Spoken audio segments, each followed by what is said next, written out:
ಸ್ನೇಹಿತರೆ, village account exam ಯಾರು ಬರೆದಿರ್ತಾರಲ್ಲ ಅವ್ರಿಗೊಂದು ಖುಷಿ ವಿಚಾರ ಅಂತ ಹೇಳ್ಬೋದು. ಯಾಕಂದ್ರೆ 1:3ರಲ್ಲಿ ಅರ್ಹರಾದ ಅಭ್ಯರ್ಥಿಗಳಿಗೆ ಡಾಕ್ಯುಮೆಂಟ್ ವೆರಿಫಿಕೇಷನ್ ಕರೆದಿರ್ತಾರೆ. ಇದರಲ್ಲಿ ಯಾವ ಡಿಸ್ಟ್ರಿಕ್ಟ್ ಬಿಟ್ಟಿದ್ದಾರೆ ಅಂತ ನೋಡೋದಾದರೆ ಇಲ್ಲಿ ನೋಡ್ಬೋದು. ಮೈಸೂರು, ಉತ್ತರ ಕನ್ನಡ, ಕೊಡಗು, ಉಡುಪಿ, ಚಿಕ್ಕಮಗಳೂರು, ಬಾಗಲಕೋಟೆ, ಕೋಲಾರ, ಯಾದಗಿರಿ, ಬೆಂಗಳೂರು ಗ್ರಾಮಾಂತರ, ರಾಯಚೂರು, ಚಾಮರಾಜನಗರ, ಶಿವಮೊಗ್ಗ, ಕಲಬುರಗಿ, ಬೆಂಗಳೂರು ನಗರ, ಬೆಳಗಾವಿ, ಹಾವೇರಿ ಈ ರೀತಿಯಾಗಿ ಇನ್ನೂ ಹಲವಾರು ಡಿಸ್ಟಿಕ್ದ ಲಿಸ್ಟ್ ಬಿಟ್ಟಿರ್ತಾರೆ. ಮತ್ತು ಎಲ್ಲ ಡಿಸ್ಟಿಕ್ ಲಿಸ್ಟ್ ಬೇಕಾಗಿತ್ತಂದ್ರೆ ನಮ್ಮ ಟೆಲಿಗ್ರಾಮ್ ಗ್ರೂಪ್ ಚಾನಲ್ನಲ್ಲಿ ಕೊಟ್ಟಿರ್ತೀನಿ. ಅಲ್ಲಿ ಹೋಗಿ ನೀವು ಎಲ್ಲ ಡಿಸ್ಟಿಕ್ದ ಲಿಸ್ಟ್ಗಳನ್ನ ಚೆಕ್ ಮಾಡ್ಕೋಬೋದು. ಮತ್ತು ನಮ್ಮ ಟೆಲಿಗ್ರಾಮ್ ಗ್ರೂಪ್ ಯಾರು ಜಾಯ್ನ್ ಆಗಿಲ್ಲ ಅವರು ಜಾಯ್ನ್ ಆಗಿರಿ. ಅದರ ಲಿಂಕ್ ನಮ್ಮ ಯೂಟ್ಯೂಬ್ ಚಾನಲ್ ಡಿಸ್ಕ್ರಿಪ್ಷನಲ್ಲಿ ಕೊಟ್ಟಿರ್ತೀನಿ. ಅಲ್ಲಿ ಹೋಗಿ ನೀವು ಜಾಯ್ನ್ ಆಗ್ಬೋದು. ಮತ್ತು ಫಸ್ಟ್ ಟೈಮ್ ಯಾರು ನಮ್ಮ government job update YouTube channel ನೋಡ್ತಾ ಇದ್ರಲ್ಲ ಅಂಥವ್ರು ದಯವಿಟ್ಟು ಸಬ್ಸ್ಕ್ರೈಬ್ ಮಾಡ್ಕೊರಿ. ಡೈಲಿ ಜಾಬ್ಸ್ ಬಗ್ಗೆ ಅಪ್ಡೇಟ್ ನೀಡ್ತಾ ಇರ್ತೀವಿ. ಮತ್ತು 2ನೇ ಲಿಸ್ಟ್ ಬಿಡ್ತಾರಾ ಇಲ್ವಾ ಅಂತ ಮುಂದೆ ತಿಳಿಸ್ಕೊಡ್ತೀನಿ. ಇಲ್ಲಿ ನೋಡ್ಬೋದು, ಒಂದು ಹುದ್ದೆಗೆ 3 ಜನರನ್ನು ಸೆಲೆಕ್ಟ್ ಮಾಡ್ಕೋತಾರೋ.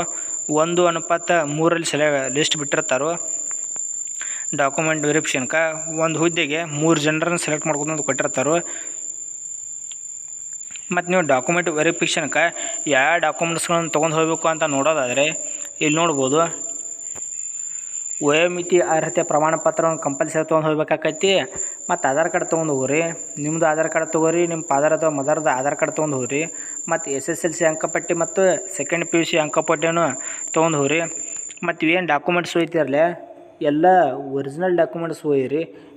ಯಾವುದೇ ರೀತಿ ಜೆರಾಕ್ಸ್ ತೊಗೊಂಡು ಹೋಗಬೇಡ್ರಿ. ಇವು ಎಲ್ಲ ಒರಿಜಿನಲ್ ಡಾಕ್ಯುಮೆಂಟ್ಸ್ ತೊಗೊಂಡು ಹೋಗ್ರಿ. ಇಲ್ಲಿ ನೋಡ್ಬೋದು, 4ನೇದು ನೋಡೋದಾದರೆ ಶೈಕ್ಷಣಿಕ ಅರ್ಹತೆ ಪ್ರಮಾಣ ಪತ್ರವನ್ನು ತೊಗೊಂಡು ಹೋಗ್ರಿ. ಮತ್ತು ಜಾತಿ ಮೀಸಲಾತಿಗೆ ಸಂಬಂಧಿಸಿದಂತೆ ಪ್ರಮಾಣ ಪತ್ರ ಇವನು ತೊಗೊಂಡು ಹೋಗ್ರಿ. ಮತ್ತು 6ನೇದು ನೋಡ್ಬೋದು, ಇಲ್ಲಿ ಗ್ರಾಮೀಣ ಮೀಸಲಾತಿಗೆ ಸಂಬಂಧಿಸಿದ ಪ್ರಮಾಣ ಪತ್ರ ಮತ್ತು ಕನ್ನಡ ಮಾಧ್ಯಮ ಮೀಸಲಾತಿಗೆ ಸಂಬಂಧಿಸಿದ ಪ್ರಮಾಣ ಪತ್ರ. ಇದೇನಿತ್ತಂದ್ರೆ ನೀವು ಯಾರು ಬಿಟ್ಟು ಹೋಗಬೇಡ್ರಿ. ಇದಕ್ಕೂ ಕೂಡ ಗ್ರೇಸ್ ಮಾರ್ಕ್ಸ್ ಇರ್ತಾವೆ. ಮತ್ತು ಮಾಜಿ ಸೈನಿಕರ ಮೀಸಲಾತಿಗೆ ಸಂಬಂಧಿಸಿದ ಪ್ರಮಾಣ ಪತ್ರ ಮತ್ತು ಅಂಗವಿಕಲ ಅಭ್ಯರ್ಥಿಗೆ ಸಂಬಂಧಿಸಿದ ಪ್ರಮಾಣ ಪತ್ರ. ಮತ್ತು 15 ನೋಡ್ಬೋದು, ಇಲ್ಲಿ ಸೇವಾನಿರತ ಅಭ್ಯರ್ಥಿಗೆ ಸಂಬಂಧಿಸಿದ ಪ್ರಮಾಣ ಪತ್ರ. ಇವೆಲ್ಲ ಡಾಕ್ಯುಮೆಂಟ್ಸ್ ತೊಗೊಂಡು ಹೋಗ್ರಿ. ಮತ್ತು ಇವು ಹೋಗೋ ಮುಂದೆ ಒಂದು ಕೂಡ ಮಿಸ್ ಮಾಡ್ಕೋಬೇಡ್ರಿ. ಇಲ್ಲಿ ನೋಡ್ಬೋದು, 11 ನೋಡೋದಾದರೆ ಸಂಬಂಧಪಟ್ಟ ತಾಲೂಕು ತಹಶೀಲ್ದಾರಿಂದ ಪಡೆದ ವಾಸಸ್ಥಳದ ಪ್ರಮಾಣ ಪತ್ರ ಅಂತ ತೊಗೋಬೇಕಾಕೈತಿ. ಇವ ರೆಸಿಡೆನ್ಷಿಯಲ್ ಡೊಮೆಸ್ಟಿಕ್ ಹಿಂಗಂದ್ರೆ. ಮತ್ತು ಪಾಸ್ಪೋರ್ಟ್ ಸೈಜ್ ಫೋಟೋ ಹೇಳ್ರಿ. ಎರಡಲ್ಲಿ ಒಂದು 10 ಎಕ್ಸ್ಟ್ರಾ ಒಂದು 10 ಫೋಟೋನ ಒಯ್ಯಿರಿ. ಎರಡತ್ತೆ ಕಟ್ಟಿ ಅಷ್ಟೇ ಒಯ್ಬೇಡ್ರಿ. ಮತ್ತು ಇನ್ನು ಏನರ ನೋಡ್ಕೋತಿದ್ರಂದ್ರೆ ಇದು ನಮ್ಮ ಗೌರ್ಮೆಂಟ್ ಜಾಬ್ ಅಪ್ಡೇಟ್ ಟೆಲಿಗ್ರಾಮ್ ಗ್ರೂಪ್ನಲ್ಲಿ ಕೊಟ್ಟಿರ್ತೀನಿ. ಅಲ್ಲಿ ಹೋಗಿ ನೀವು ನೋಡ್ಕೋಬೋದು. ಮತ್ತು ನಿಮ್ಗೆ ಎಂದು ವೆರಿಫಿಕೇಷನ್ ಡೇಟ್ ನೋಡೋದಾದರೆ ಏನು ಟೈಮಿಂಗ್ ಇರ್ತೈತಿ ಅಂತ ನೋಡ್ಬೋದು. ಇಲ್ಲಿ 2/1/2025ರಿಂದ 10/1/2025ವರೆಗೂ ನಿಮ್ಮ ಡಾಕ್ಯುಮೆಂಟ್ಸ್ ಇರ್ತೈತಿ. ಮತ್ತು 2ನೇ ಲಿಸ್ಟ್ ಬಿಡ್ತಾರೋ ಇಲ್ಲ ಅಂತ ನೋಡೋದಾದರೆ ಬಿಡ್ಬೋದು. ಆದರೂ ಹೆಂಗೆ ಬಿಡ್ತಾರಪ್ಪ ಅಂತ ನೋಡೋದಾದರೆ ಈಗ ಒಂದು ಹುದ್ದೆಗೆ 3 ಜನರನ್ನು ಸೆಲೆಕ್ಟ್ ಮಾಡ್ಕೊಂಡಿರ್ತಾರೆ ಡಾಕ್ಯುಮೆಂಟ್ ವೆರಿಫಿಕೇಷನ್ಗೆ.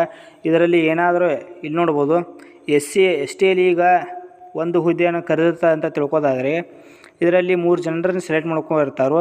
ಇದರಲ್ಲಿ 3 ಜನರಲ್ಲಿ ಯಾರಾದರೂ ಅವ್ರ ಡೇಟ್ ಇದ್ದನ ಡಾಕ್ಯುಮೆಂಟ್ ವೆರಿಫಿಕೇಷನ್ಗೆ ಹೋಗ್ಲಿಕ್ಕಂದ್ರೆ ಮತ್ತು ಈಗ ಅಪ್ಲೋಡ್ ಮಾಡೋ ಮುಂದೆ ಏನಾದರೂ PDF ತಮ್ಮ ಡಾಕ್ಯುಮೆಂಟ್ಸ್ಗಳನ್ನ ಮಿಸ್ಟೇಕ್ ಏನಾರ ಮಾಡಿದ್ದಂದ್ರೆ ಅಲ್ಲಿ ಡಾಕ್ಯುಮೆಂಟ್ ವೆರಿಫಿಕೇಷನ್ದಾಗ ರಿಜೆಕ್ಟ್ ಆಗೋ ಚಾನ್ಸಸ್ ಇರ್ತೈತಿ. ಅಂತ ಏನಾರು ರಿಜೆಕ್ಟ್ ಆತಂದ್ರೆ ಸೆಕೆಂಡ್ ಲಿಸ್ಟು ಬಿಡ್ತಾರೋ. ಕಾದು ನೋಡಬೇಕು. ಅಲ್ಲಿ ಏನು ರಿಜೆಕ್ಟ್ ಆದವರು ಏನಾರ ಆತಂದ್ರೆ ಸೆಕೆಂಡ್ ಲಿಸ್ಟ್ ಬಿಡೋ ಚಾನ್ಸಸ್ ಇರ್ತೈತಿ. ಮತ್ತು ಅದನ್ನು ಸೆಕೆಂಡ್ ಲಿಸ್ಟ್ ಬಿಟ್ರಂದ್ರೆ ಅದನ್ನೂ ಕೂಡ ವಿಡಿಯೋ ಮಾಡಿ ತಿಳಿಸ್ತೀನಿ. ಮತ್ತು ಈ PDF ಬೇಕಾಗಿತ್ತಂದ್ರೆ ನಮ್ಮ ಟೆಲಿಗ್ರಾಮ್ ಗ್ರೂಪ್ನಲ್ಲಿ ಕೊಟ್ಟಿರ್ತೀನಿ.